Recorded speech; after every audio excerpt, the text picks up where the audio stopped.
¿qué pasaría? Paula, antes de yo responderle, ¿usted qué cree? Pues no sé, profe. ¿Qué se le No ocurre? sé si Dígame lo que se la le ocurra. responsabilidad podría pasar a otra persona, no sé. ¿Por insolvencia? Sí, señor. No, por insolvencia no puede pasar a nadie. ¿Usted qué cree, Paula? Usted que me preguntó antes de responderle, lo primero que se le ocurra. Pues entonces que no podría haber responsabilidad. Ah, sí, no pasa nada, pero ojo, Paula, no es que no sea responsable, él es responsable. Lo que pasa es que en la práctica eso pueden ocurrir varias cosas. La primera es que nadie se atreva a demandarlo. Pues uno para qué se va a desgastar 5 años en un proceso para que al final sepa que no le van a pagar, entonces nadie lo demandaría aunque sea responsable, primer escenario. Y segundo escenario, que se demande, que obtenga una sentencia maravillosa en donde se acceden a las pretensiones indemnizatorias, pero que en últimas se convierta en lo que llamamos una sentencia para enmarcar, porque muy bonita ganó, pero como nadie se la va a pagar, no va a pasar absolutamente nada. Entonces, Paula, dos cosas. Si el responsable es insolvente, por ese solo hecho no se le transfiere a nadie. Hay escenarios en donde varias personas están llamadas a responder. Por ejemplo, yo respondo por lo que haga mi hija menor, pero es porque ella está bajo mi cuidado, no porque ella sea insolvente. Una vez mi hija es mayor de edad, así sea insolvente, queda por cuenta de ella y yo no tendré que responder por lo que ella haga. Uno, dos. Trabajadores con relación a sus empleadores. El empleador responde por lo que haga su trabajador, no porque el trabajador sea insolvente, sino por la relación de subordinación o dependencia. Ahí no es porque sea insolvente que otro pague, Paula, sino porque hay una norma que obliga a responder por el hecho de terceros. Eso por un lado. Por el otro, si definitivamente es insolvente, de malas. ¿De malas quién? La víctima. Porque o nadie va a demandar a ser responsable, o si lo demanda no va a lograr satisfacer esa pretensión indemnizatoria. Paula, ¿me queda claro? Sí, profe, pero me surgió otra duda. Cuéntenos. Digamos en el caso de que la persona muera, pero pues ya ha hecho eso, digamos si hubiera empezado el proceso, ya las personas herederas no podrían responder por esa responsabilidad o al morir la persona ya no hay responsabilidad. Paula, sin importar si ya había proceso o no, la muerte del responsable no extingue la obligación indemnizatoria. Pero ojo, Paula, eso no significa que los herederos tengan que pagar con su propio patrimonio. ¿Cómo así? Si yo atropello a Usquiano y Usquiano me va a demandar a mí y yo me muero, mis herederos no podrán decir, es que como ya papá murió, ya la obligación se extinguió. No, la obligación no se extingue por causa de muerte. ¿Qué es lo que ocurre, Paula? Que mis herederos solo van a estar obligados a pagar la indemnización hasta el monto de lo que reciban. Entonces me explico. Yo dejé activos por 200 millones de pesos y dejé pasivos por 200 millones de pesos. En conclusión, a mis herederos no les va a tocar un solo peso porque todo lo que reciban se va a ir pagando los pasivos que yo dejé, incluyendo, Paula, dentro de esos pasivos, la obligación de reparar los perjuicios. ¿Listo? Primer escenario. Segundo escenario, yo dejé activos por 200 y pasivos por 100. Mis herederos, ¿cuánto van a recibir? 100, porque los primeros 100 se van pagando deudas. Ese es el segundo escenario, Paula. Pero si el escenario es el contrario, yo dejo activos por 200, pero dejo pasivos por 500, los demás las van a hacer los acreedores, porque de los 500 millones que les deben a los acreedores, solamente les van a pagar 200 y son ellos los que van a perder los otros 300. Eso, Paula, sin importar si ya se había demandado al responsable o todavía no se había demandado. Paula, ¿le queda claro? Sí, señor, muchas gracias. Listo, John, ¿usted está que se habla? Cuéntenos, o es que le está activando el micrófono. Bueno, sí, profe, dos preguntas. Contame. ¿Hasta cuándo se transmite esas obligaciones? ¿Solamente a los hijos o también nietos, bisnietos? Y otra pregunta, pues por ahí No, derecho. venga, de a una, John, de a una. Bueno. Se transmite a los herederos, según los órdenes sucesorales, ¿cierto? Yo sé que ustedes no han visto sucesiones, pero digamos, en principio descendencia, primer orden hereditario. Si no hay descendencia, en el segundo orden hereditario está la ascendencia. En el tercer orden hereditario están los en el cuarto orden hereditario están los sobrinos y en el quinto orden hereditario está el ICBF. Entonces, John, no es que se vayan a buscar hijos, nietos, tataranietos, bisnietos, no, órdenes hereditarios según lo establezca. Y si en últimas es el ICBF el que va a heredar, pues el ICBF recibe lo que quede, si es que queda, ¿cierto? El ICBF nunca tendría que pagar con su patrimonio. John, esa pregunta le queda clara, esa primera. Sí, listo, La profe. segunda. La segunda, hace como 3, 4 años, no me acuerdo, a un patólogo de Cali lo demandaron por 42.000 millones de pesos. Pues, ¿A quién? ni si... ¿Cómo? ¿A quién demandaron? A un patólogo en Cali Sí. por 42.000 millones de pesos. Y uno, pues, ni siendo político, va a tener para pagar eso. Entonces, esa demanda se queda para enmarcar, porque, pues, ¿cuánto pagará? 400 millones. Y ya, porque ¿qué más? John, pues no sé qué presupuesto, qué capital o qué patrimonio tenga ese demandado, pero hay procesos muy grandes en donde intervienen, por ejemplo, varias aseguradoras y no siempre esa plata queda perdida. Por ejemplo, si lo demandan por un supuesto de responsabilidad profesional porque hizo un mal procedimiento, una mala actuación en su profesión y tenía un seguro de una cobertura buena y amplia, ese seguro podría llegar a pagar eso. Por ejemplo, las demandas que son en contra de entidades del Estado o entre empresas, siempre son demandas muy cuantiosas. Lo que pasa, John, es que uno pensaría que por la muerte de una sola persona, ¿cierto? Por más salario alto o bueno que tuviera, esa demanda no debería ser tan alta. Y precisamente para evitar ese tipo de demandas así tan absurdas o tan desproporcionadas o desorbitadas, pues es que se creó una figura del juramento estimatorio, que vamos a ver luego cuando estemos liquidando en qué consiste, John. Entonces, para responderle de varias formas, si eso valía el perjuicio, pues bien, tiene todo el derecho a solicitar su reparación. Lo primero para decir, si eso no valía, pues aunque haya pedido 42.000 millones, no habrá nada que reconocer. No más ayer o antier hablaba con un juez y me decía, ve, un accidente de tránsito, atropellaron a una señora, 10 días de incapacidad, sin secuelas, solamente estuvo 10 días incapacitada, sin secuelas, y está demandando y está pidiendo más de 100 millones de pesos. Eso es absurdo. Una lesión por una incapacidad por 10 días no vale ni la mitad de ese dinero. Entonces, John, lo primero es que si el perjuicio valía eso, pues maravilloso, será eso. Y lo segundo es que si es eso y el responsable tiene forma de pagar, por ejemplo, es una aseguradora, es una empresa estatal, ¿cierto? O es Bancolombia, o son empresas muy solventes, pues también tendrán que pagar. Si no, pues hasta donde tengan. John, ¿le queda claro? Sí, listo, profe, gracias. Listo. Y por aquí veo una mano levantada, dos manos levantadas, permítanme. Ana María y luego Álvaro. Ana María. Profe, referente a lo que usted decía, pues de los herederos, digamos en el caso de que ellos los llamen a responder y ya les toquen el patrimonio propio de ellos, ahí la mejor opción que tendría uno sería repudiar la herencia, ¿no? De entrada, uno simplemente acepta con llamamiento, con llamamiento de garantía, no con beneficio de inventario. ¿Y qué significa aceptar con beneficio de inventario? Es una figura que permite separar los dos patrimonios. Un momentico, muchachos, por.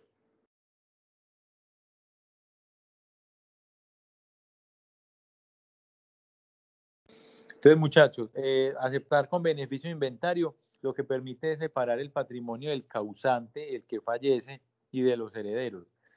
Entonces, usted podría aceptar, Ana, con beneficio de inventario, no necesariamente tendría que repudiar la herencia, porque habrán cosas que a usted sí le interesen de esa sucesión, ¿cierto? Pero normalmente lo que se hace es aceptar con beneficio de inventario. ¿Claro, Ana? Sí, profe, pero digamos, por ejemplo, un caso de que el causante tenía que responder, digamos que, por ejemplo, con 200 millones y la herencia solamente asciende a 100 y ya les toque con el patrimonio propio a los herederos como completar eso, ahí sí sería mejor repudiar.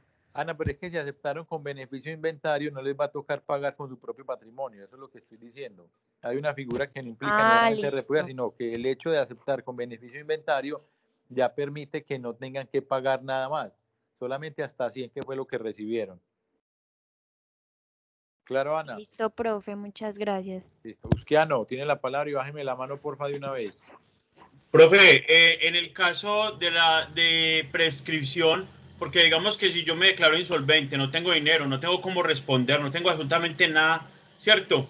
Sí. ¿Hasta cuándo esa obligación a mí me acarrea responsabilidad? O sea, si digamos pasaron 1 o 2 años, ¿todavía pueden volverme a demandar o como me declaré insolvente, ya muere eso ahí?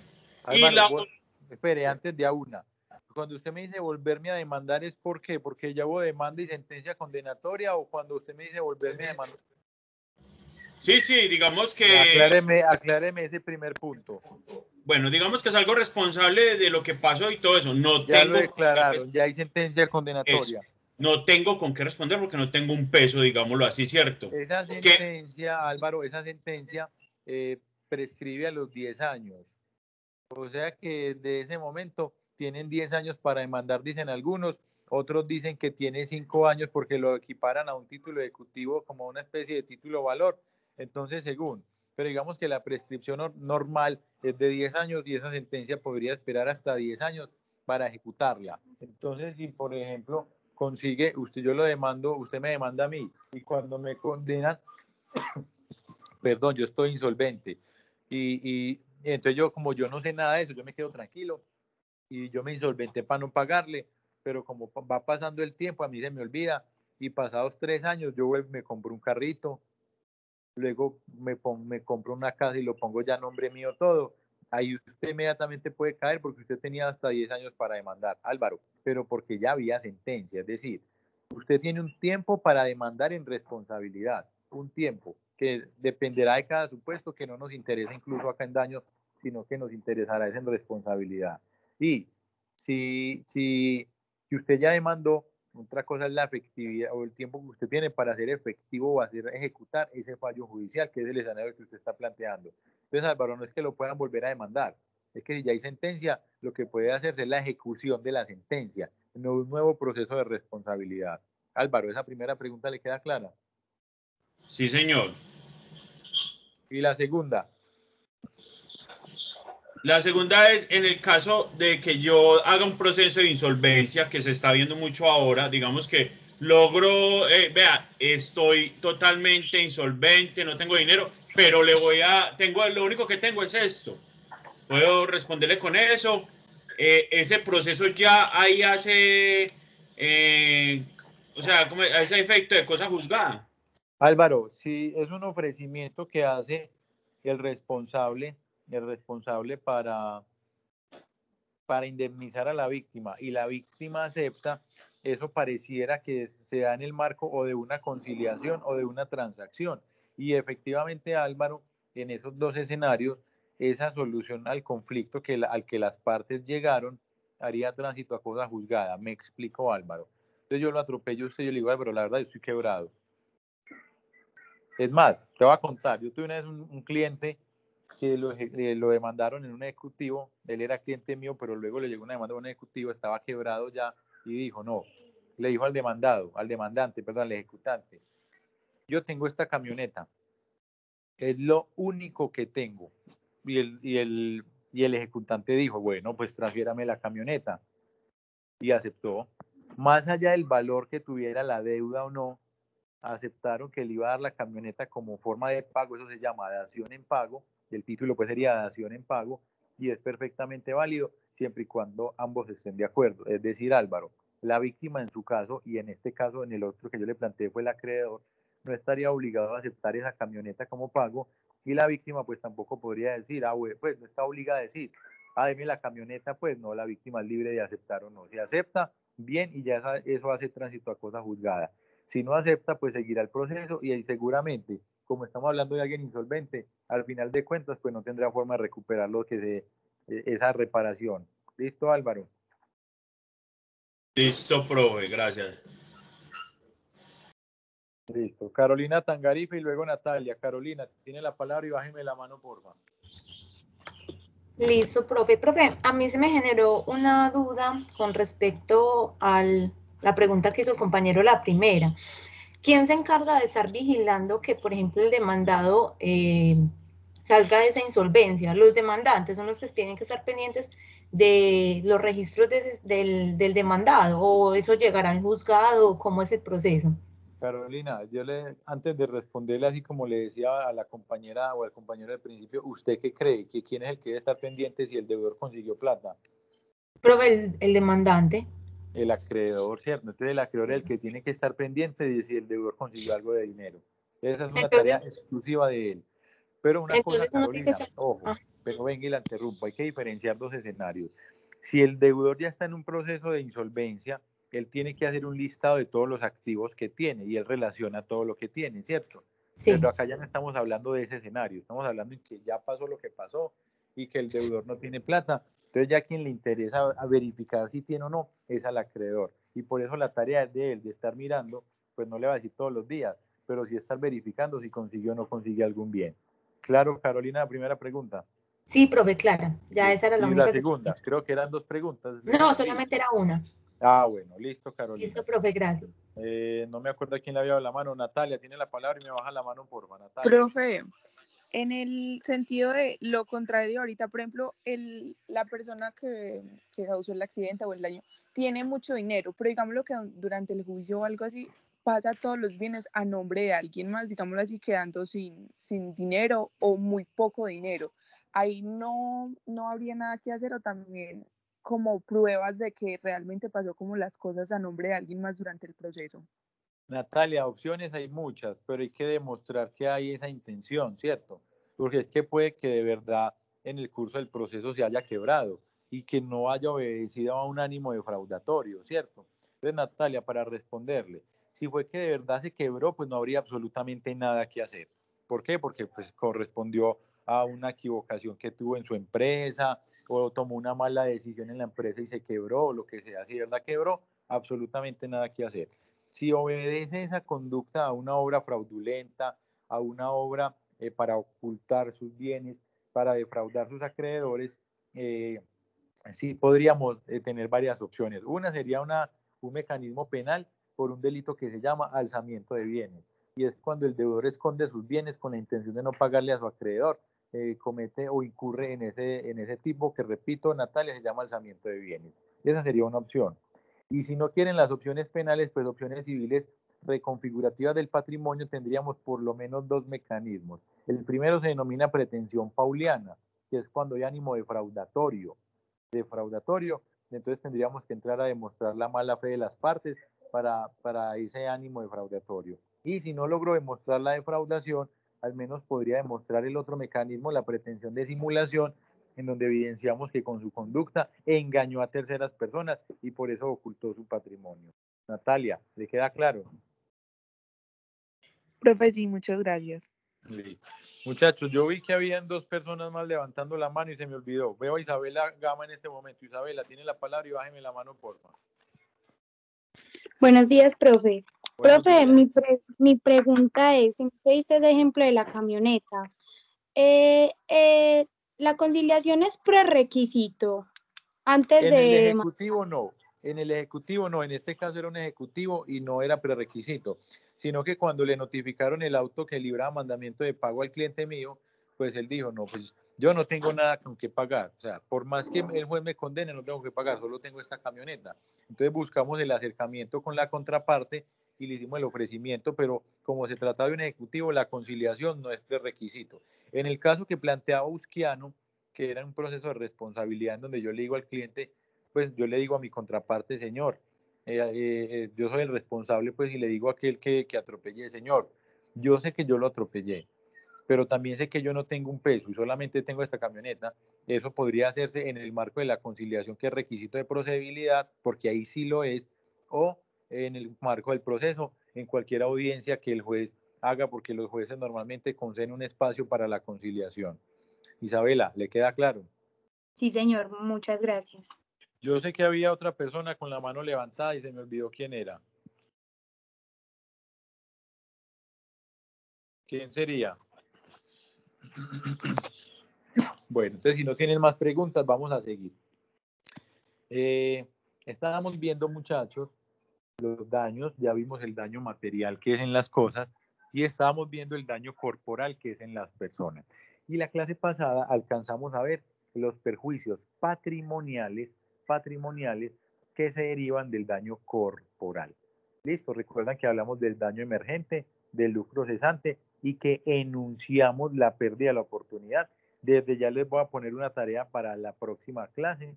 La tarea es leer pérdida de la oportunidad. Entonces, quien tenga el texto guía teórico práctica, son 2 o 3 hojitas, van a releer, porque yo sé que ya la habían leído, van a releer pérdida de la oportunidad.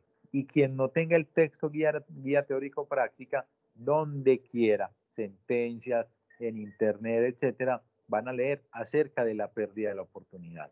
Entonces, desde ya, ¿les queda clara la tarea del próximo viernes? Sí, profe. Sí, profe. Listo. Repito, el texto no es obligatorio, ya lo saben, entonces no se confundan con eso. Quien lo tenga muy bueno y lo lee, son 2 o 3 hojas, y quien no, donde quiera puede consultar. Entonces, volvamos. Vamos a ver ahora los perjuicios extrapatrimoniales que se derivan del daño corporal. Recuerden que estamos haciendo esta clasificación dentro de cada daño. Daño material, dijimos perjuicios patrimoniales y extrapatrimoniales. Daño material, perjuicios patrimoniales y extrapatrimoniales. Daño corporal, ya vimos los patrimoniales. Vamos ahora a ver los extrapatrimoniales. ¿Listo? Esos extrapatrimoniales van a ser los morales, la vida de relación y los bienes personales de especial protección.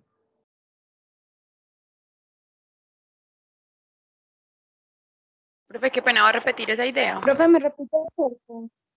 Claro, los perjuicios extrapatrimoniales son Por favor. morales, 1, 2, vida de relación, 3, bienes personales de especial protección. Ya los voy a explicar cada uno de ellos, simplemente quedan pues enunciados en este momento. Listo, me devuelvo con el primero, los morales. Habíamos definido ya el perjuicio moral como la tristeza, como la congoja, como la angustia que se genera, en este caso, por lesionarse el cuerpo. Repito, el perjuicio moral es aquel que se genera por la tristeza, por la congoja, por la angustia, por haberse lesionado el cuerpo. Ese perjuicio se presume, y acá empezamos a ver diferencias ya con el daño material, se presume en cabeza de la víctima directa, pero también en algunas víctimas indirectas. Por ejemplo, en la pareja, esposo, esposa, compañera, compañero. Por ejemplo, en los papás. Por ejemplo, en los hijos. ¿Cierto? Entonces, esas personas, basta con que se les pruebe el parentesco para que a partir de ahí se les presuma que ese perjuicio se les generó. Muchachos, ¿eso les queda claro? Profe, qué pena. ¿Los extrapatrimoniales son derivados del daño corporal? Sí, acá estamos, sí, porque recuerde, Ana, que Sí, desde sí, la era que se semana me pasada había empezamos el daño quedado. corporal. Entonces estamos explicando en este momento los extrapatrimoniales, pero que se derivan del daño corporal. ¿Claro, Ana? Sí, señor. Listo. Profe, Muchachos, cuéntenme, ¿quién ¿me me está puede hablando? repetir, por favor, María Isabel, ¿me puede repetir, por favor, cuando dijo que se presumía de lo de la víctima directa? Ese perjuicio moral se le presume tanto a la víctima directa como a algunas víctimas indirectas. Y esas algunas son pareja, hijos, padres. Claro, María. Sí, señor, gracias. Eso no significa, muchachos, que solo ellos lo sufran. Cualquier persona que lo sufra lo puede cobrar, pero tendrá que probarlo.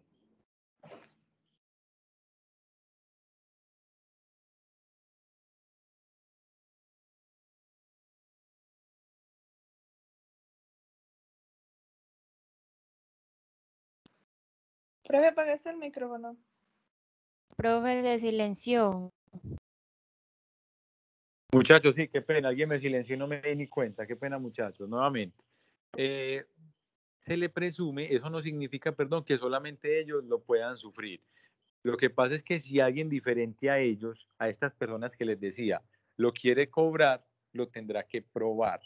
Tendrá que probar. Entonces, por ejemplo, si es un tío, ¿lo puede cobrar? Sí, pero tendrá que probar que había esa cercanía con la víctima directa. Si es un novio, muchachos, recuerden que los novios no son pareja jurídicamente hablando. Si es un novio, ese novio tendrá que probarlo. No significa que si no se le presume no se le genere, sino que lo que significa es, repito, que aquel que no esté dentro de la presunción para cobrarlo, lo tiene que probar. ¿Estamos claros, muchachos? Sí, profe. Listo. ¿Cómo se cuantifica ese perjuicio, muchachos? Tenemos dos regímenes, el régimen del Consejo de Estado y el régimen de la Corte Suprema de Justicia. ¿Qué nos dice la Corte Suprema de Justicia? Se cuantifica mediante arbitrio judicial. ¿Cómo así? Sí, lo que el juez quiera, literalmente, lo que el juez, en su inmensa sabiduría, Profe, es la Corte Suprema. Sí, lo que de la Corte Suprema, Juan, de la Corte Suprema para abajo, ¿cierto? Entonces tenemos los tribunales, los juzgados, sino que en el régimen que no es contencioso administrativo es arbitrio judicial, porque el otro régimen del que les iba a hablar es el del Consejo de Estado, que son los jueces administrativos. Tratándose de los jueces administrativos, hay unas tablas que son objetivas y esas tablas se las voy a escribir en el chat, se denominan baremos, ahí se lo estoy escribiendo en el chat, baremos. ¿Qué son esos baremos? Unas pautas objetivas para cuantificar el perjuicio. ¿Y cómo se dan esas pautas objetivas? Dijo el Consejo de Estado. Yo siendo el Consejo de Estado, entiendo que entre más cercano el grado de parentesco, más dolor. Entonces, ¿qué dijo el Consejo de Estado? Vea, a los papás y a los hijos son a los que más les duele. A los hermanos les duele menos, a los tíos les duele menos, a los primos les duele menos y por fuera de ahí pues les duele mucho menos. Entonces a los novios les duele más poquito, a los amigos les duele pues más poquito, ¿cierto? Entonces conforme más lejano es el parentesco, dijo el Consejo de Estado, era el dolor. Entre más lejano, menos dolor. Y entre más cercano, pues más dolor. Ese fue uno de los criterios que tuve en cuenta. Tuve en cuenta otro criterio que dijo el Consejo de Estado y es que entre más pérdida de capacidad laboral, más dolor. ¿Cómo así? Dijo el Consejo de Estado. Que si su pérdida de capacidad laboral, me voy a inventar el valor, es del 10%, su dolor vale 10 salarios mínimos. Pero si su pérdida de capacidad laboral es del 20%, va a valer 20 salarios mínimos. Y así sucesivamente va subiendo hasta que llegamos al grado de invalidez. Entonces, repito, entiende el Consejo de Estado que otro criterio para objetivizar los perjuicios extrapatrimoniales es el porcentaje de pérdida de capacidad laboral. Y el último criterio que utilizó es el tiempo de privación injusta de la libertad. ¿Cómo así? Dijo el Consejo de Estado. Si a usted lo privan de su libertad de manera injustificada, entre más tiempo haya sido privado, más dolor va a tener. Entonces, si su privación, voy a inventarme los valores también, porque son irrelevantes de cara a lo que estoy diciendo. Si a usted lo privaron de la libertad un mes, le va a valer 5 salarios mínimos. Si lo privaron 2 meses, le va a valer 10 salarios mínimos. Y así sucesivamente, entre más tiempo pasó privado de su libertad, mayor reconocimiento de perjuicios extrapatrimoniales le hace el Consejo de Estado. ¿Estamos claros, muchachos? Sí, señor. Listo. La segunda clase de perjuicio extrapatrimonial se denomina vida de relación. Desde ya les anticipo, ahorita les voy a hacer una precisión conceptual de esta figura. Listo. Pero el segundo perjuicio extrapatrimonial se llama vida de relación. Isabela, tiene la palabra y bájeme la mano de una vez, porfa. Profe, qué pena. ¿Cuáles eran los jueces del Consejo de Estado, los administrativos? Los jueces ¿Cómo fue? administrativos, sí. Ah, listo, gracias, profe. Listo. Repito, el segundo perjuicio extrapatrimonial se llama vida de relación. ¿Y qué nos dice este perjuicio en la vida de relación? Nos dice, a usted se le va a reparar los perjuicios que sufrió por el cambio de vida. ¿Cómo así, muchachos? Miren, la lesión corporal en ocasiones implica un cambio de vida de la víctima.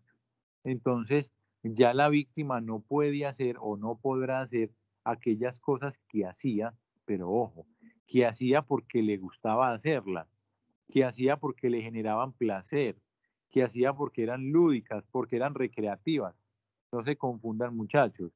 A mí, por ejemplo, me gusta dar clase y si en razón de una lesión yo no puedo dar clase, como yo de la clase obtengo ingresos, no podré decir que el hecho de que yo no pueda dar clase me va a generar lucro cesante, pero también vida de relación. No, porque de esa actividad que me gusta hacer, obtengo ingresos. Entonces, cuando hablo de vida de relación o del cambio de vida, me estoy refiriendo única y exclusivamente a actividades que le reportan placer, no que le reportan utilidad. Porque si le reportan utilidad, será lucro cesante. Acá tenemos que ser muy casuísticos, muchachos, muy del caso en concreto, porque, por ejemplo, lo que a una persona le gusta puede que a otra no le guste. Entonces, en la clase ayer decía un muchacho, profe, si usted tiene gustos particulares, que a usted le gusta hacer una parranda vallenata cada 15 días y ya no la pudo volver a hacer, pues que no puede hacer su parranda, va a ser un perjuicio extrapatrimonial, vida de relación. Pero para mí que no me gusta la parranda, eso no me va a generar ninguna afectación. Además, si por ejemplo estamos frente a un jugador de fútbol profesional, que también lo mencionaban en la clase de ayer, y ese jugador profesional no pudo volver a practicar el deporte que practicaba, el fútbol, para él eso va a ser un lucro cesante. En cambio, para aquel que juega fútbol de manera recreativa, para él va a ser una vida de relación. Entonces, con estos perjuicios, repito, nos volvemos casuísticos al extremo, porque frente a cada evento dañoso, las consecuencias podrán ser diferentes. Hasta acá estamos claros, muchachos. Sí, profe. Listo. Karen tiene la palabra y baje la mano. Ah, ya la bajó. Karen levantó la mano, la escuchamos. Profe, tengo una duda y no sé si la pregunta sea muy boba. Es decir, que la vida de relación la pide directamente la víctima, no, nunca podría pedir vida en relación, por ejemplo, la esposa de la persona. Karen, antes de yo responderle, ¿usted cree que al único que le cambia la vida es a la víctima directa? No, claro que no. Le cambia todo, ¿cierto? Sí, Entonces, señor. digamos, Karen, salvo una advertencia que ahorita voy a hacer, que les advertía que iba a hacer una precisión conceptual. Digamos, en principio, que este perjuicio lo pueden sufrir tanto las directas como las indirectas. Ahorita le hago otra presión adicional, pero Karen, hasta ahí le queda claro. Sí, profe, gracias. María Isabel, la escuchamos y baje la mano. Tiene la palabra María. Profe, y en caso de que esa actividad sea como porque le gusta muchísimo, en el caso del jugador, y también le genere ingresos. Entonces, María Isabel, vamos a mirar dos cosas. Si el jugador de fútbol la realiza de manera profesional, es decir, obtiene sus ingresos, pero también la realiza de forma no profesional. Entonces, por ejemplo, el jugador profesional de fútbol que obtiene sus ingresos de ahí, pero que cuando no está jugando en competencia, está jugando con sus hijos, con sus primos, con sus tíos, con sus vecinos, cierran la cuadra y hacen un picadito y le dicen monstruo, ¿cierto? Entonces, María Isabel, como él realiza la actividad en los dos escenarios, se le genera el perjuicio en los dos escenarios. Entonces, los ingresos que no puede cobrar por la actividad serán lucro cesante, pero no poder hacer la actividad de manera recreativa va a ser una vida de relación. Pero no es porque le guste mucho jugar fútbol, es que de verdad le encanta, pero solamente lo ejerce profesionalmente, solo habría lucro cesante. María, ¿le queda claro? Sí, señor, gracias. Y por acá, bueno, hasta acá están todos conmigo, muchachos. Sí, profe. Listo. Sí, profe. ¿Cuál es la precisión que les iba a hacer? El Consejo de Estado, hace algunos años, decidió cambiarle el nombre a este perjuicio. El Consejo de Estado dijo, este perjuicio daño a la vida de relación ya no se va a llamar así, sino que se va a llamar daño a la salud. Y eso genera unas consecuencias que ya les voy a explicar. Juan, tiene la palabra. Profe, sí, es que ahora que pues hablaban de los jugadores de fútbol y eso, y en relación a las víctimas, por ejemplo, si lesionan al 10 de un club, Bueno, pero si lo lesionan por fuera de las canchas y eso, mejor dicho, o que lo maten o algo, el club también podrá cobrar daños emergentes. El club deportivo.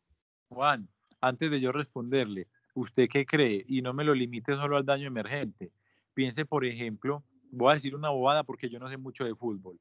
Imagínese que llega Messi al equipo, por ahí vi una noticia que Messi está como si se va o no se va al Barcelona.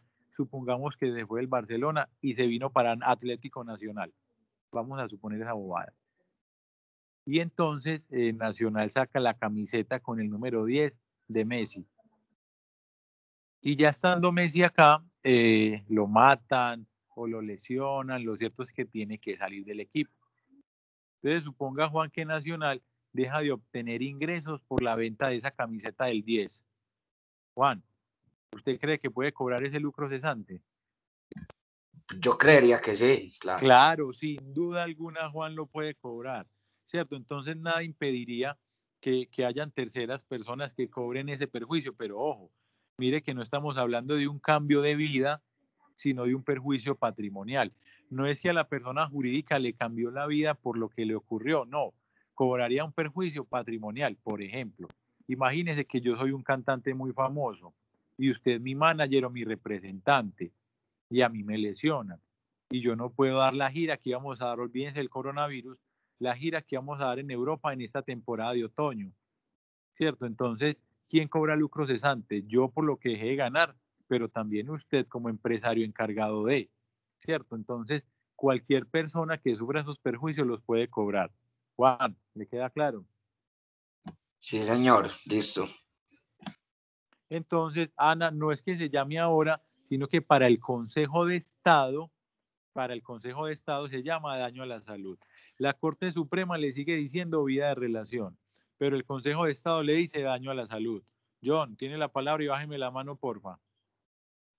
Profe, y en ese ejemplo que usted pone del cantante y el manager que no pudieron salir por el coronavirus, ¿a quién le reclaman? No fue por el coronavirus, olvídense del coronavirus, y fue que no dimos la gira porque me lesioné. Bueno, me lesionaron, no fue en razón del coronavirus en sí. Ok, listo. Claro, John.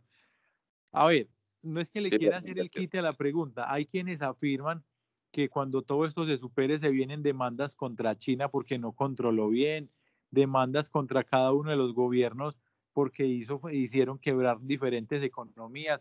Entonces, John, como es un tema que apenas está en discusión y es un tema que genera mucha polémica, no quiero adentrarme en ese punto y más que no estamos en clase de responsabilidad, que es donde podríamos tener la discusión. Acá nos centramos en las consecuencias dañosas, es decir, el perjuicio. Entonces, John, más o menos claro. Sí, profe, claro. Listo. Entonces les decía que ese cambio de nombre que hizo el Consejo de Estado no fue solo un cambio de nombre, sino que en ese momento que decidió llamarlo daño a la salud, decidió una cosa. Una de ustedes, se me olvidó quién fue, preguntó que si solamente se le podía cobrar, solamente podría cobrar vía relación las víctimas directas. Y efectivamente el Consejo de Estado, cuando le hace el cambio de nombre, dice, además de llamarse ahora daño en la salud, este perjuicio solamente lo va a sufrir la víctima directa. La razón, muchachos, ¿qué dijo el Consejo de Estado? El Consejo de Estado dijo, como el daño a la salud comprende la afectación fisiológica del cuerpo, solamente lo sufre la víctima directa. Muchachos, eso es verdad. El daño corporal solo lo sufre la víctima directa, pero eso no significa que ese daño corporal solo genere cambios en la víctima directa. Y yo quiero que ustedes piensen si alguna vez han tenido un familiar enfermo, una pareja enferma, un amigo enfermo, si no les ha tocado, y quiero que piensen si la dinámica del hogar no ha cambiado en torno a eso, ¿cierto? Entonces, cuando una persona sufre una lesión y por eso su cuerpo sufre afectaciones y consecuencias, no vengan a decir, señores, Consejo de Estado, que la única persona a la que le cambia la vida es a la víctima directa, porque es algo obvio, muchachos, es más que obvio, honestamente hablando, que la vida le cambia al grupo familiar. Entonces, ya que hacen, por ejemplo, mi abuelo estuvo enfermo mucho tiempo en el hospital y yo estaba muy niño y me acuerdo que todos mis papás y mis tíos eran, bueno, ¿quién está de turno hoy? ¿Quién lo va a cuidar? Y bla, bla, bla. Y hablando de lo más simple que es quién va a ir a cuidar a una persona al hospital, parta de ahí en adelante todas las dinámicas de la familia, cómo cambian. ¿Estamos claros, muchachos, antes de darle la palabra a Karen? Sí, profe. Listo, Karen, tiene la palabra y bájeme la mano, porfa. Profe, qué pena, es que no sé si fue que me perdí. Estábamos hablando de la vida de relación y usted después mencionó el daño a la salud. Es decir, que el mismo daño a la salud se entiende como el mismo daño corporal. Y Karen, ese es el problema es que al Consejo de Estado le gusta mucho cambiar los nombres a las cosas. Entonces el Consejo de Estado un día se levantó y dijo, la vida de relación ya no se va a llamar así, sino que se va a llamar daño a la salud. Y ese daño a la salud va a comprender, dijo el Consejo de Estado, además de esa privación de actividades lúdicas y placenteras, va a comprender la afectación biológica, es decir, ingresaron al daño corporal. Entendieron que comprendía además el hecho de haberse dañado el cuerpo como un perjuicio, ¿cierto? Y entonces, ¿qué dijeron? Como el daño en el cuerpo solo lo sufre la víctima directa, ella es la única que puede cobrar vida de relación, perdón, daño a la salud. Karen, ¿le queda claro ahora sí el juego de palabras? Y ahora sí, profe, gracias.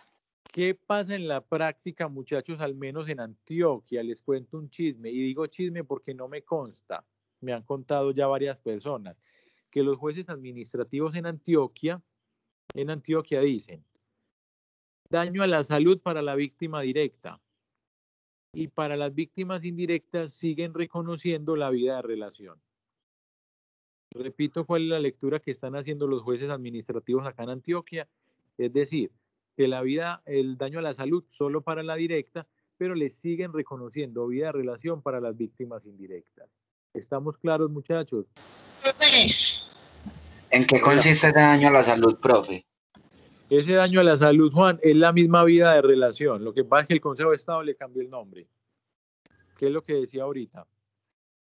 Profe, entonces dado a eso, Espérate. Juan, ¿le queda claro? Antes de avanzar, porque está dudando. Sí, profe, claro. El daño a la salud simplemente es lo mismo que el daño a la vida de relación. Solo que el Consejo de Estado lo dice de una manera y los jueces de otra. Efectivamente, así es. Listo. Andrés, Profe. Sí.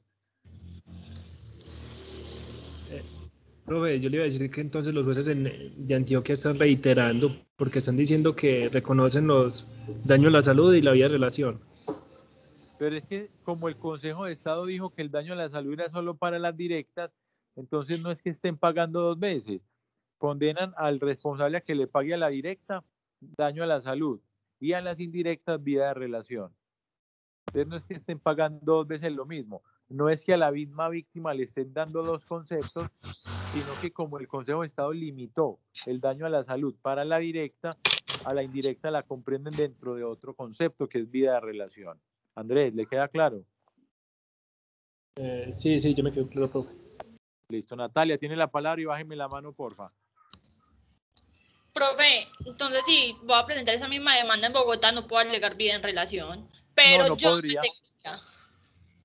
No podría alegarla en Bogotá, solamente sería en Antioquia porque es donde lo están haciendo.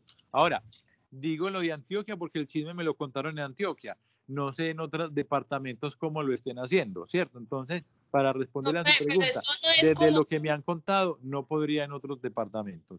Eso tiene como un nombre cuando, pues, pareciera ser que esto no está reglamentado en ningún lado. No, el desarrollo de los perjuicios es netamente jurisprudencial. Pero entonces uno le puede hacer caso a la jurisprudencia que uno quiera. Natalia, cuando usted tiene un precedente judicial, usted se tiene que acoger al precedente. Pero usted lo que puede hacer es apartarse del precedente explicando las razones por las cuales se aleja. Entonces, más que decir olímpicamente yo acojo el que quiera, usted acoge el que más razonable le parezca y explica por qué no aplica a los otros. En ese sentido, sí. Exactamente, existe presente jurisprudencial en las sentencias que se han dado acá en Antioquia respecto del daño en vida de relaciones. No puede citar los últimos años y ya sale de ahí. Natalia, lo que pasa es que son posiciones de jueces. Yo no sé si ustedes ya vieron Teoría General del Proceso. Natalia, ¿usted ya vio Teoría General del Proceso? Sí, voy en civil. Listo. Los jueces, usted sabe que tienen entonces categoría municipal, circuito, tribunal y cortes, ¿cierto? Sí, entonces, obviamente pesa tiene más peso una decisión del Consejo de Estado o de la Corte Suprema que una decisión de un juez administrativo que tiene categoría de circuito, ¿cierto? Entonces, si bien en Antioquia ha hecho carrera que los jueces administrativos hagan eso, como el Tribunal de Antioquia está por encima o como el Consejo de Estado está por encima, ellos pueden revocar esa decisión porque son superiores funcionales. Entonces, para ellos no sería vinculante. Es vinculante sí para el mismo despacho que la pronunció, pero de ahí para arriba, lo que yo defina no vincula a mis superiores funcionales. Natalia, ¿le queda claro lo que le acabé de decir? Sí, qué triste. Sí, porque realmente la víctima en la posición del Consejo de Estado no queda íntegramente indemnizada, ¿cierto? La víctima indirecta al menos, como no se le está pagando ese cambio de vida, realmente no termina siendo plenamente resarcida. Es verdad, y pues sigue estando el daño para las víctimas indirectas. Así es, Natalia. Listo. Se prepara Mariana. Mariana, tiene la palabra y bájeme la mano, porfa. Profe, buenos días. No, es con respecto a eso que quedé como con la confusión sobre la vida de relación y el daño a la salud. Entonces, profe, a la hora de solicitarlo, básicamente eso se estaba tornando como caprichoso, porque es como según lo manejan en cada departamento. Yo no sé si ustedes ya vieron Seguridad Social. No, profe, yo no la he visto.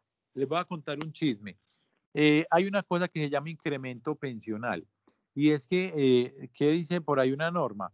Que si el pensionado, que si la pareja del pensionado depende de él, le dan un poquito más de la pensión y eso se llama incremento pensional.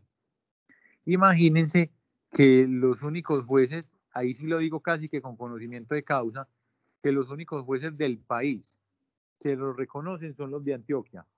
Entonces, ¿qué hace todo el mundo? Se viene a demandar en Antioquia ese incremento pensional. Y no es tan olímpico como hacer un desconocimiento de la norma de competencia territorial, porque en asuntos laborales se dice que donde se hizo la reclamación. Entonces le hacen la reclamación a la sede de Colpensiones de Antioquia para que Colpensiones la niegue, y como la reclamación se hizo en Antioquia, el juez competente es el de Antioquia y todos vienen a demandar en Antioquia ese incremento pensional. ¿Por qué? Porque son los únicos jueces que lo reconocen. Y lo mismo operaría con esto, Mariana. Efectivamente, es complejo porque se supone que no deberíamos estar, la justicia debería ser una, ¿cierto? Y no deberíamos llegar a estas decisiones contradictorias frente al mismo conflicto. Y por eso se busca darle tanta fuerza al precedente jurisprudencial que son las decisiones de las altas cortes. Pero aún así, toda decisión judicial tiene un grado de subjetividad y cada funcionario será libre de sí o no. Eso sí, explicando las respectivas razones. Pero usted tiene toda la razón, Mariana. ¿Estamos claros, muchachos? Listo, profe, gracias. Todos estamos claros. Sí, profe, hasta el momento estamos claros. Listo. Entonces, muchachos, les decía que existen 3 clases de perjuicios extrapatrimoniales: morales, vida de relación y bienes personales de especial protección constitucional. Voy a decir algo ya y paso al otro tema que ahí lo desarrollo profundamente. Esos bienes personales de especial protección constitucional no son ningún perjuicio extrapatrimonial. Fue una imprecisión conceptual de nuestras cortes. Baste por ahora con decir eso, porque ya en el tema que sigue, que les voy a explicar ya, lo voy a desarrollar. Entonces, en concreto, para redondear esta idea, si bien ahorita les dije que eran 3 clases de perjuicios extrapatrimoniales, realmente son solo 2, y son morales y vida de relación.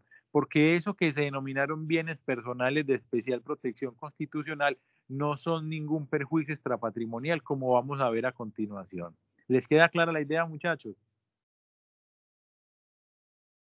Sí, profe. Sí, profe. Tenemos entonces que existen 3 clases de daños: materiales, daño en las cosas; corporales, daño en el cuerpo; y existe una tercera clase de daño que se llama daño inmaterial. ¿Qué es el daño inmaterial? Profe, espere. Entonces no vamos a tocar lo de bienes personales. Sí, ya lo voy a tocar en este tema. Entonces vamos a pasar ya al otro, inmateriales. Inmateriales, efectivamente. Listo, Natalia, ¿le queda claro? Sí, profe. Entonces, ¿qué es el daño inmaterial? es el daño a los intangibles. Es el daño a las cosas que no son perceptibles por los sentidos.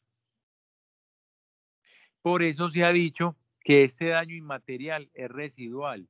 ¿Por qué residual? Porque solamente se configura cuando no se dañen ni las cosas ni las personas. ¿Estamos claros hasta ahí, muchachos? Daniel, tiene la palabra y bájeme la mano de una vez. Profe, una preguntita con respecto a lo anterior del perjuicio a la vida de relación. O sea que en el caso de los jueces de acá, el afectado, pues no he visto procesal administrativo, pero pues sé que hay recursos de apelación y pues posterior casación. O sea que el Consejo de Estado, en caso de llegar a un caso de estos allá, divinamente podría tumbar la decisión de un juez de acá, o cómo sería ahí el trámite. Daniel, en administrativo no hay casación. La casación es para civil, pues para civil, penal, laboral, digamos para los ordinarios. En los contenciosos administrativos no hay casación. Entonces tenemos 3 grados en los jueces administrativos. Juez administrativo, tribunal administrativo y Consejo de Estado. Si el proceso en primera instancia correspondió al juez administrativo de Antioquia, la segunda instancia va a ser el Tribunal Administrativo de Antioquia. Y como no tiene casación, llega hasta ahí. En ese ejemplo en concreto, Daniel, pues digamos que como en Antioquia es donde llevan la batuta con eso, son los pioneros, y ambas decisiones se quedaron en Antioquia, pues ahí el Consejo de Estado no podría hacer nada, y en principio no podría hacer nada, y digamos que la decisión queda en firme y el Consejo de Estado no la puede revocar. Digo en principio porque habrá eventos en donde haya, por ejemplo, lugar a una tutela por vulneración del debido proceso, pero eso es un escenario que nos desborda completamente. Si el juez de primera instancia fue el Tribunal Administrativo, ahí sí, como la segunda instancia es el Consejo de Estado, el Consejo de Estado podría llegar y revocarlo, siempre y cuando haya impugnación o apelación, Daniel. Y eso no siempre se da. Por ejemplo, yo hace muchos años tuve un proceso en contra de la Fiscalía, ganamos en primera instancia y la Fiscalía no apeló. ¿Cierto? Entonces, el Consejo de Estado, ¿qué hubiera podido decir? Hubiera podido decir lo que quisiera siempre que la Fiscalía, que fue la condenada, hubiera impugnado. Pero como la Fiscalía no impugnó, el Consejo de Estado nada pudo hacer tampoco. Entonces, Daniel, perdón, para redondear, según el grado de competencia o el factor de competencia por jerarquía, por grado, funciona, llama criterio funcional de competencia. El Consejo de Estado, si le llega a corresponder por instancia, podrá hacerlo, precisando que allá no existe la casación. Daniel, ¿le queda claro? Sí, profe, muchas gracias. Listo. Entonces, muchachos, por ejemplo, un supuesto de daño inmaterial sería una difamación. Miren, aquel que difamaron no le dañaron el cuerpo, aquel que difamaron no le dañaron sus cosas. ¿Qué le dañaron? Un intangible, que es el daño al buen nombre. Cuando a mí me privan injustamente de mi libertad, no me están dañando el cuerpo, no me están dañando ninguna cosa. ¿Qué me dañaron? Un intangible, que es el derecho a la libertad. ¿Cierto? Mire que uno no es que vea por la calle a Andrés Felipe o a Mariana caminando y diga, ay, mira, ahí va la libertad de Mariana, o mira, ahí va la libertad de Andrés. No, la libertad es un intangible, que es la que se daña en la privación injusta, y por eso se configura, es un daño inmaterial. ¿Estamos claros hasta ahí, muchachos? Sí, señor. ¿Qué pasó con el tema que quedó explicado, enunciado ahorita de los bienes personales de especial protección constitucional? Les cuento la historia. Unas personas debían una plata a un banco, le pagaron la plata al banco y el banco administrativamente se equivocó porque no reportó el paz y salvo en la deuda. Entonces, ¿qué hicieron? Empezar a cobrarles, lo reportaron en las centrales de riesgo y empezaban todos los días a llamarlos, vamos a embargar, le vamos a embargar. Y pero yo ya pagué, no, no has pagado, bla, bla, bla, bla, bla. Y entonces demandaron al banco. ¿Y qué dijeron nuestras cortes? Le dañaron un bien personal de especial protección constitucional, que es ¿cuál? El buen nombre. Entonces miren cómo se configura esa imprecisión conceptual, porque entendieron que era un perjuicio extrapatrimonial derivado del daño corporal. Y muchachos, cuando a esta familia la intranquilizaron o la difamaron diciendo que eran deudores morosos, pregunto, ¿les dañaron el cuerpo? Y la respuesta es no, no le dañaron el cuerpo. Pregunto, ¿le dañaron alguna cosa perceptible por los sentidos para decir que hubo un daño material? No. ¿Qué les dañaron? Su buen nombre, su reputación, le está reportado en las centrales de riesgo, les dañaron la tranquilidad porque todos los días llamaban a cobrar. Eso realmente que nuestras cortes denominaron como un perjuicio de carácter extrapatrimonial, realmente configura es un daño inmaterial que consistió en ese intangible buen nombre y tranquilidad. ¿Nos queda claro, muchachos, antes de dar la palabra a Juan Pablo? Juan, Sí, tiene la profe. palabra y bájeme la mano, porfa.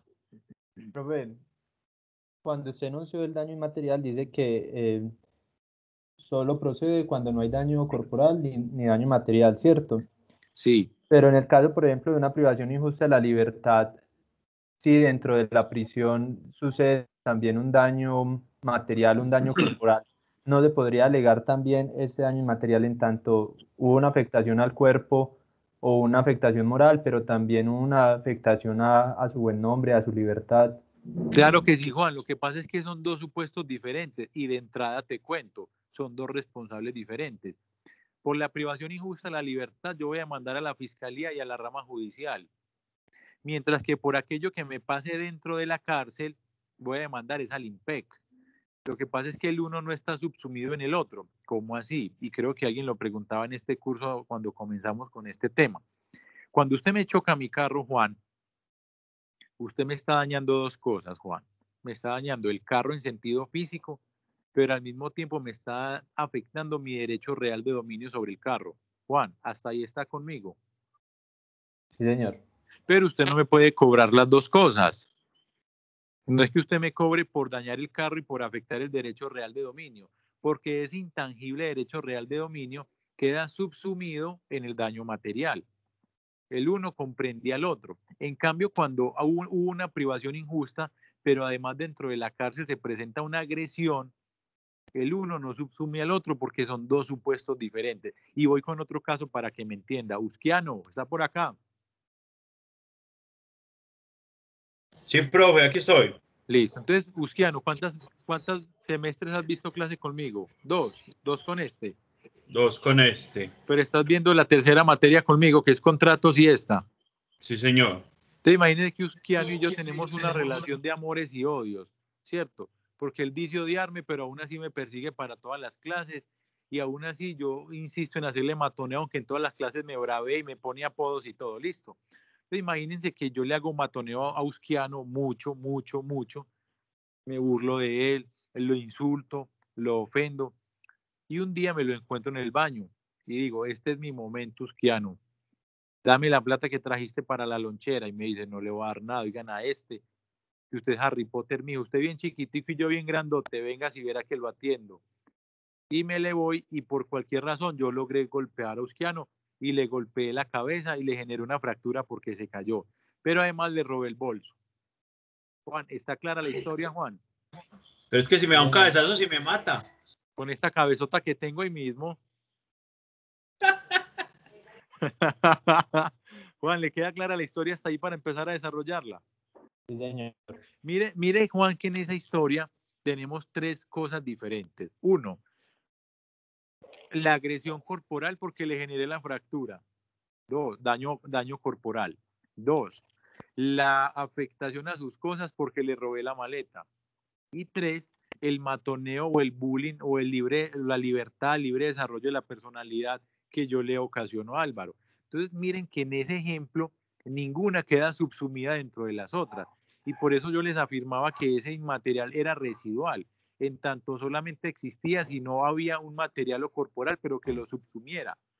Es decir, Juan, puede coexistir, sí, pero frente a supuestos diferentes. Miren cómo en ese ejemplo coexiste porque son tres escenarios diferentes, aunque sea en el mismo momento. Juan, ¿le queda claro? Sí, profe, muchas gracias. Listo. ¿Todos conmigo acá, muchachos? Sí, señor. No. Ese daño inmaterial. Profe, no. Natalia, ¿dónde se quedó? Es que no me parece una cosa que dijiste. Pues el caso del compañero me parecía, si yo lo puedo especificar un poquitico más, Sí, claro. me privan de la libertad, ¿cierto? Y pues yo primero que todo dejo de percibir dinero, entonces pues yo ya no puedo responder por mi familia, ¿cierto? Sí. Echan a mi hija del colegio porque era privado, mi esposa pues se le inmunda porque nunca ha trabajado. ¿Qué más puede dar eso? Y bueno, y aparte de eso, yo no cometí el delito. Por eso digo que privación injusta, ¿listo? Sí. Entonces yo veo que puedo demandar a mucha gente. ¿A qué gente? Y puedo demandar todo. Primero Usted el que puede me demandar. denunció. Natalia, pero es que usted está hablando de dos cosas muy diferentes. Una cosa es a quién se puede demandar y otra cosa es por qué perjuicio se puede demandar, ¿cierto? Entonces, mire, lo primero, ¿qué se generó? Un supuesto de privación injusta de la libertad. ¿Quién me privó de la libertad de manera injusta? La fiscalía y la rama judicial. Eso es lo primero. Y el daño es un daño inmaterial porque es un intangible. Hasta ahí, Natalia, claro. Sí. Lo segundo, Natalia, ¿qué consecuencias se derivaron de esa privación? Que es de lo que iba a hablar a continuación, de los perjuicios.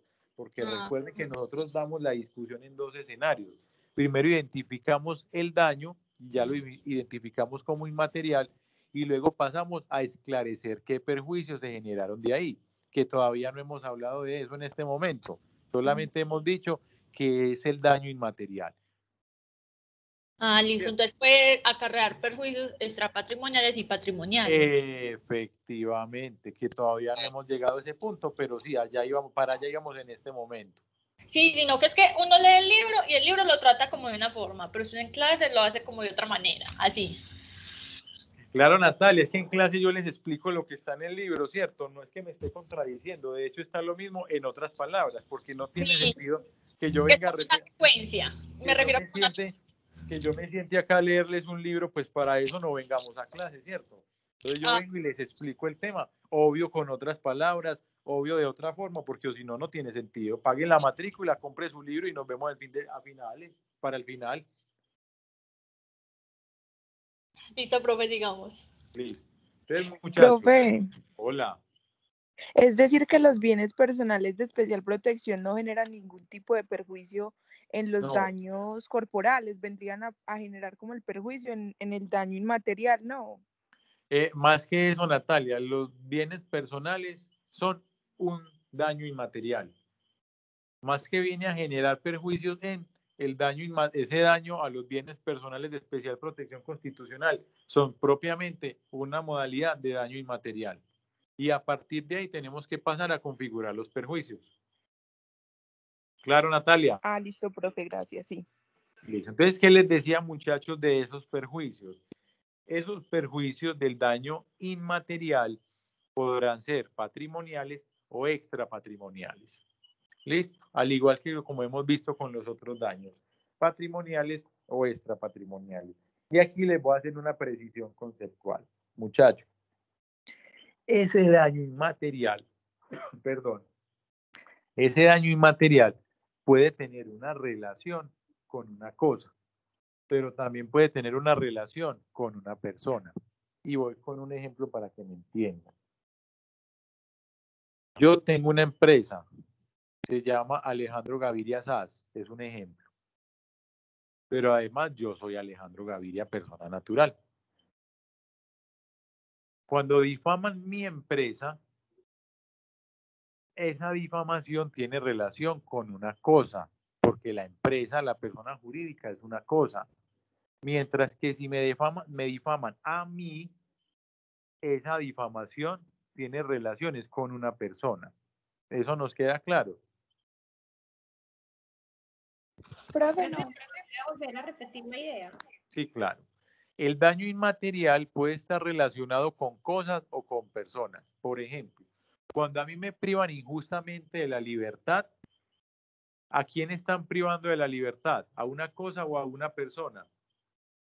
A una persona. Entonces, ese daño inmaterial tiene relación con una persona. Hasta ahí está claro, compañera, que no sé quién me habló. Sí, profe. Listo. Listo, Alejandra. En cambio, cuando usted viene y piratea un texto, me piratearon el texto, entonces usted viene y me piratea el texto, pregunto, ¿esa piratería tiene relación con una cosa o con una persona? Con la cosa. Con la cosa, no lo dude Alejandra, con la cosa, ¿cierto? Entonces ese daño inmaterial está vinculado a una cosa.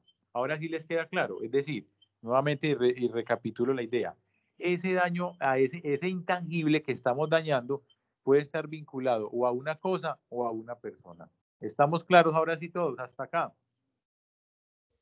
Sí, profe. Profe, entonces en el ejemplo que estabas diciendo, cuando dañan a la empresa es a la cosa y cuando te difaman a ti, pues Es a la persona. Listo. Listo. Gracias, profe. ¿Por qué esto es relevante, muchachos? Porque el régimen del perjuicio va a depender de la cercanía con qué. Entonces, si el intangible, si ese daño inmaterial es con relación a personas, vamos a aplicar el régimen de los perjuicios corporales. Repito, si es intangible que estamos dañando es con relación a personas, vamos a aplicar el régimen del perjuicio corporal. En cambio, si es intangible tiene relación con cosas, vamos a aplicar el régimen del perjuicio material. ¿Estamos claros, muchachos?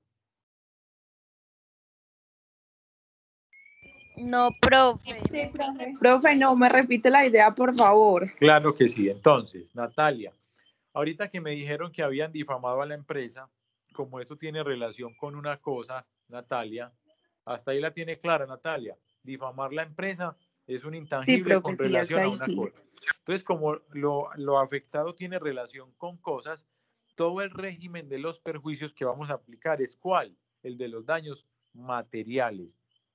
Todo el régimen de perjuicios, el daño emergente, el lucro cesante y el moral. Todo lo que ya vimos en el daño material lo trasladaríamos a este daño inmaterial porque es en relación a cosas. En cambio, cuando me difaman a mí, Alejandro Gaviria, ya no la empresa, sino Alejandro Gaviria, como ese intangible tiene relación con personas, el régimen del perjuicio va a ser ¿cuál? El de los perjuicios derivados del daño corporal. Natalia, ahora sí le queda claro. Profe, sí, muchas gracias. Alejandra, ¿a usted también le queda claro? Sí, profe. Entonces, como que se traería los perjuicios o corporales o materiales a combinarlos con el inmaterial. Recuerde que los perjuicios son patrimoniales o extrapatrimoniales. Entonces traeríamos los perjuicios patrimoniales o extrapatrimoniales del daño corporal o material según si es inmaterial, si es intangible, tiene relación con cosas o con personas. O sea, la idea suya fue buena, sino que le precisé el lenguaje. Listo, profe, gracias. Listo. Muchachos, todos conmigo acá. Sí, profe. Sí, profe. Bueno, muchachos, si no tienen preguntas, muchas gracias por su tiempo. Nos vemos el viernes próximo y recuerden que deben traer leído Pérdida la oportunidad. Gracias, profe. Hasta luego. Bueno, muchachos, Gracias, hasta luego. Gracias, profe. Gracias, profe. Profe, gracias.